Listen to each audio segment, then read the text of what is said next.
के रहेछ एउटा वेभ रहेछ वेभ दुईवटा टाइपको रहेछ एउटा के रहेछ मेकानिकल वेभ अर्को के रहेछ नन मेकानिकल वेभ अथवा इलेक्ट्रोम्याग्नेटिक वेभ रहेछ अनि तिमीहरूको अब हामीले पढ्नुपर्ने भनेको मेकानिकलको पार्ट मात्र पढ्छौँ न इलेक्ट्रोम्याग्नेटिक अथवा नन मेकानिकललाई अहिले छोडिदिन्छ सो मेकानिकलमा के रहेछ एउटा ट्रान्सभर्स रहेछ अर्को रहेछ लङ्गिट्युडनल वेभ रहेछ एउटा ट्रान्सफर वेभ अर्को के रहेछ लङ्गिट्युडनल वेभ अब ट्रान्सफर वेभ भने मेकानिकल वेभ भनेको के हो भन्ने कुरा बुझौँ वेभ भनेको चाहिँ कस्तो हो वेभ भने के हो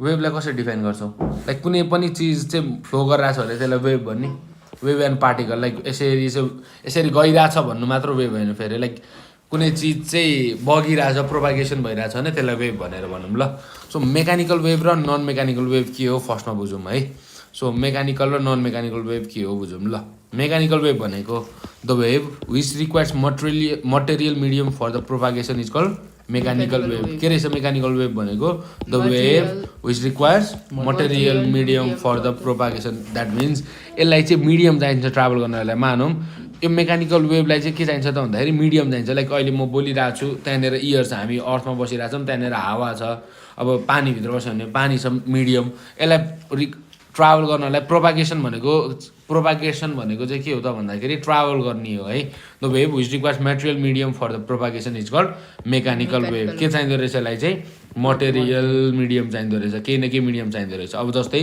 वाटर वेभ अनि साउन्ड वेभ अब साउन्ड वेभ भने एउटा त्यस्तो टाइपको वेभ हो जुन चाहिँ भ्याकुममा ट्राभल गर्दैन किन भन्दाखेरि यसलाई मटेरियल चाहिन्छ कुनै न कुनै मिडियम चाहिन्छ भ्याकुम भनेको के हो त्यहाँनिर कुनै पनि मिडियम नभएको भ्याकुम भनेको के हो कुनै पनि मिडियम नभएको सो मुनमा पड्केको बम चाहिँ अर्थमा सुनिँदैन किन मुनमा पड्केको बम अर्थमा सुनिँदैन किन भन्दाखेरि मुनमा भ्याक्युम छ भ्याक्युम भएपछि साउन्ड ट्राभल गर्दैन त्यही भएर मुनमा चाहिँ साइन्टिस्टहरूले अरू डिभाइसहरू लिएर एक आपसमा कुरा गर्छन् एस्ट्रोनोटहरूले भनेर भन्छन् है त अर्को छ इलेक्ट्रोम्याग्नेटिक अथवा नन मेकानिकल वेभ है इलेक्ट्रोम्याग्नेटिक अथवा नन मेकानिकल वेभ यो भनेर चाहिँ कस्तो भन्दाखेरि यसको ठ्याक्कै अपोजिट यसलाई मटेरियल मिडियम चाहिन्थ्यो भने यसलाई चाहिँ मटेरियल मिडियम चाहिँदैन the wave that does not require material medium for propagation is called electromagnetic wave के रहेछ यसलाई चाहिँ मिडियम चाहिँदैन जस्तै रेडियो वेभहरू जता पनि जान्छ उहाँतिरको ल मानौँ बाहिरतिर ल मुनमा चाहिँ कुनै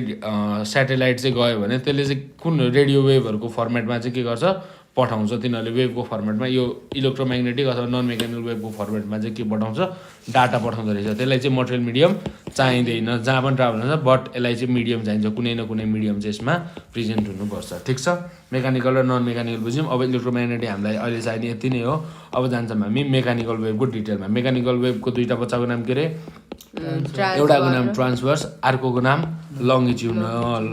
लङ्गिट्युडनल है त ल जाम फर्स्टमा ट्रान्सभर्स वेभमा the wave in which vibration of particles of medium is perpendicular to the propagation of wave यो भने कस्तो त भन्दाखेरि यसमा चाहिँ पर्पेन्डिकुलर भन्ने कुरा याद गर फर्स्टमा है सो के रहेछ त भन्दाखेरि ट्रान्सभर वेभ भनेको the wave in which vibration of particle of medium is the wave in which vibration of particle of medium is perpendicular to the propagation of wave मानौँ वेभ चाहिँ यता बगिरहेछ भने यसको पार्टिकल हुन्छ नि यहाँनिर सानो सानो वेभ कसरी बनाइ हुन्छ सानो पार्टिकलहरू टाइपले बनाइ हुन्छ है सो यो वेभ जता बगिरहेछ त्यसको चाहिँ पर्पेन्डिकुलरमा चाहिँ के हुँदो रहेछ भाइब्रेसन अफ पार्टिकल हुँदो रहेछ वेभ यता प्रोपागेट गरेको छ भने पार्टिकल चाहिँ कता भाइब्रेट गरेर हुँदो रहेछ यता भाइब्रेट गरेको हुँदो रहेछ यिनीहरूको बिचमा कति डिग्री हुन्छ 90 degree the wave in is vibration of particle of medium is perpendicular to the propagation of wave ठिक छ the wave in is vibration of particle is perpendicular to the propagation of wave यसमा चाहिँ 90 degree हुँदो रहेछ अनि के हुन्छ crest र ट्रफ हुन्छ लाइक यसरी यो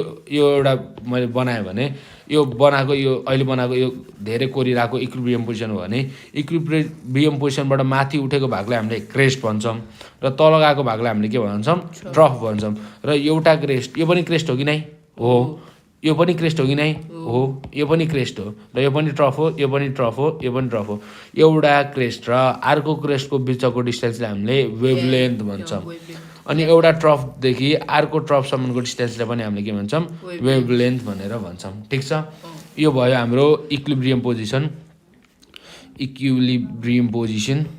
पोजिसन र माथि उठेको भागलाई हामीले भन्यौँ क्रेस्ट, तलपट्टि भागलाई हामीले के भन्यौँ ट्रफ भन्यौँ। अहिले डेफिनेसन हामीले पढ्छौँ, अहिले इन्ट्रोडक्सन मात्र हो है त। So angle made by them is 90 degree, π/2 भनेको 90 डिग्री 90 डिग्री भनेको छ। यो चाहिँ केले हुन्छ, सोलिड र लिक्विडको सर्फेस हुन्छ। द्याट मिन्स सोलिडमा कम्प्लिटली हुन्छ र लिक्विडको चाहिँ सर्फेसमा हुन्छ। द्याट मिन्स सोलिडमा सबैमा हुन्छ, लाइक सोलिड भएपछि त्यसमा के हुन्छ ट्रान्सफर वेभ हुन्छ, तर लिक्विडको चाहिँ के हुने अरे सर्फेसमा हुन्छ अरे। ल एउटा पोखरी छ भने पोखरीको चाहिँ सर्फेसमा चाहिँ हुन्छ अरे, ठिक छ। ल अर्को छ लङ्गिट्युडनल वेभ। यसकै अर्को भाइ लङ्गिट्युडनल वेभ भनेको कस्तो, vibration of particle is in same direction to the propagation of wave. मानौँ वेभ यता प्रोपागेट भएको छ भने लङ्गिट्युडनल वेभमा के हुन्छ, भाइब्रेसन अफ पार्टिकल पनि यही डिरेक्सन हुन्छ। हेर है त, वेभ यता प्रोपागेट भएको छ भने पार्टिकलको डिरेक्सन कता थियो, माथि थियो ट्रान्सफर वेभमा, तर यसमा यतातिर प्रोपागेट गराएको छ वेभ भने भाइब्रेसन अफ पार्टिकल पनि कता हुन्छ, ए डिरेक्सनमा हुन्छ, ए डिरेक्सनमा हुन्छ, ए डिरेक्सनमा हुन्छ, ठिक छ। यसलाई के भन्दो रहेछौँ हामीले लङ्गिट्युडनल वेभ भन्दो रहेछौँ। Angle made by them is 0, एउटै डिरेक्सनमा गराएको छ। सो एङ्गल कति बनाएको छ, 0 बनाएको छ। यसमा के भन्दो रहेछ, माथि क्रेस्ट र ट्रफ बनाएको थियो भने यसमा कम्प्रेसन एन्ड रेयर फ्र्याक्सन बनाउँदो रहेछ। के बनाउँदो रहेछ, compression and rarefaction. Compression and rarefaction भनेको यहाँ फिगरमा छ। कम्प्रेसन एन्ड रेयर फ्र्याक्सन भनेको कस्तो त भन्दाखेरि, यदि यो चाहिँ वेभ पार्टिकलहरू है, यदि मानौँ पार्टिकलहरू चाहिँ खाद्दिएर बसेको छ, कम्प्रेस भएर बसेको छ भने त्यस्तो ठाउँलाई हामीले के भन्छौँ, कम्प्रेसन भन्छौँ। र जहाँनिर चाहिँ ग्याप छ, लाइक एउटा पार्टिकल अर्को पार्टिकलमा थोरै डिस्टेन्स छ, त्यसलाई चाहिँ हामीले के भन्छौँ, रेयर फ्र्याक्सन भनेर भन्छौँ। सो यो वेभ कसरी ट्राभल गर्दो रहेछ, कुनै बेला पार्टिकलहरू टाढा गएर कुनै बेला नजिक आउँदै टाढा जाँदै नजिक आउँदै कम्प्रेसन र रेयर फ्र्याक्सन बनाउँदै के गर्दो रहेछ, ट्राभल गर्दो रहेछ, ठिक छ। सो यो पार्टिकलहरूकोमा अरू कुरा के हेर्नु पर्यो त भन्दाखेरि, हेर त यसमा पार्टिकलहरू टाढा छ भनेपछि यसमा प्रेसर के हुन्छ, कम हुन्छ, र कम्प्रेसन भएको ठाउँमा प्रेसर के हुन्छ, धेरै हुन्छ। सो यो ट्राभल गर्दाखेरि कसरी गर्छ त भन्दाखेरि, प्रेसर चेन्ज हुँदै कहिले प्रेसर घटाएछ कहिले बढाएछ, फेरि यहाँ गएपछि के भएको छ, घटाएछ, यहाँनिर गएर बढाएछ। सो प्रेसर चाहिँ चेन्ज हुँदै बढ्दै घट्दै बढ्दै घट्दै गर्ने रहेछ। त्यही भएर चाहिँ longitudinal wave is also known as pressure wave भनेर क्वेसन सोध्छ। Why longitudinal wave is also known as pressure wave भनेर क्वेसन सोध्छ एक्जाममा, ठिक छ। अनि अर्को क्वेसन छ एउटा, can longitudinal wave be polarised भनेर भनेको छ, वाइ भनेको छ। यो वाइको एन्सर हामीले पोलराइजेसन भन्ने टपिकमा पढ्छौँ। अनि can longitudinal wave be polarised, answer हुन्छ अहिलेलाई तिमीहरूले नो भनेर मात्र याद गर। ट्रान्सफर वेभ मात्र पोलराइज हुन्छ, लङ्गिट्युडनल वेभ चाहिँ पोलराइज हुँदैन भनेर अहिलेलाई नो भन्ने कुरा याद गर। पछि पोलराइजेसन लेसनमा यसको प्रुफ हुन्छ। हेर रियर फ्र्याक्सनमा के हुन्छ त भन्दाखेरि, पार्टिकलहरू टाढा छन् हो, यो बेलामा प्रेसर के हुन्छ, कम हुन्छ। अनि कम्प्रेसनमा के हुन्छ, प्रेसर धेरै हुन्छ। यसमा फेरि के हुन्छ, प्रेसर कम हुन्छ। प्रेसर घट्छ कहिले कहिले बढ्छ, त्यही कारणले गर्छ, कहिले घट्दै कहिले बढ्दै चाहिँ के गर्छ, यो चाहिँ ट्राभल गर्छ। त्यही कारणले चाहिँ लङ्गिट्युडनल वेभलाई प्रेसर वेभ पनि भनिन्छ, बुझ्यो। ल यो पढ्यौँ है हामीले, बमवाला कुरा भन्यौँ। अब वेभ मोसनको नेचर कस्तो हुन्छ, the disturbance travelling through a मिडियमबाट के हुन्छ, डिस्टर्बेन्स ट्राभल हुन्छ। Only energy transfer from one particle to another. अब मानौँ यसरी पार्टिकल बसेको छ भने, यो पार्टिकल यसरी बसेको छ भने चाहिँ के हुने हो त भन्दाखेरि, यो पार्टिकल चाहिँ यहाँ मुभ गर्ने होइन क्या, यो पार्टिकल चाहिँ यहाँनिर मुभ गर्ने भन्दा पनि यसरी यता यो पार्टिकल यसरी सर्ने होइन। वेभ सर्ने भनेको चाहिँ यसरी सर्ने होइन। के हुने हो त भन्दाखेरि, यसलाई इनर्जी ट्रान्सफर गर्ने, यसलाई इनर्जी ट्रान्सफर गर्ने, त्यसरी यसरी गर्ने। एउटा गेम हुन्छ नि, एउटाले त्यो यसरी इट्टा राख्यो, एउटा इट्टाले ढलाएपछि अर्को इट्टा ढल्छ नि, त्यसरी चाहिँ त्यो फर्मेटमा चाहिँ यसले के गर्छ त भन्दाखेरि इनर्जी ट्रान्सफर गर्छ। यसरी इनर्जी चाहिँ के गर्दो रहेछ, यसले ट्रान्सफर गर्दो रहेछ।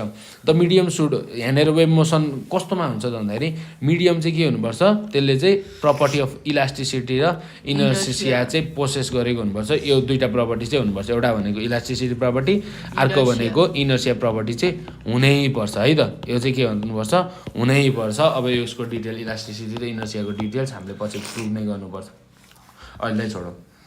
अब हाम्रो यहाँनिर हुने मेनली दुईवटा फर्मुला हो। भेलोसिटी इक्वल टु के हो, ल्याम्डा इन्टु एफ हो। हामीलाई फ्रिक्वेन्सी भनेको के थाहा छ, 1/टाइम पिरियड थाहा छ।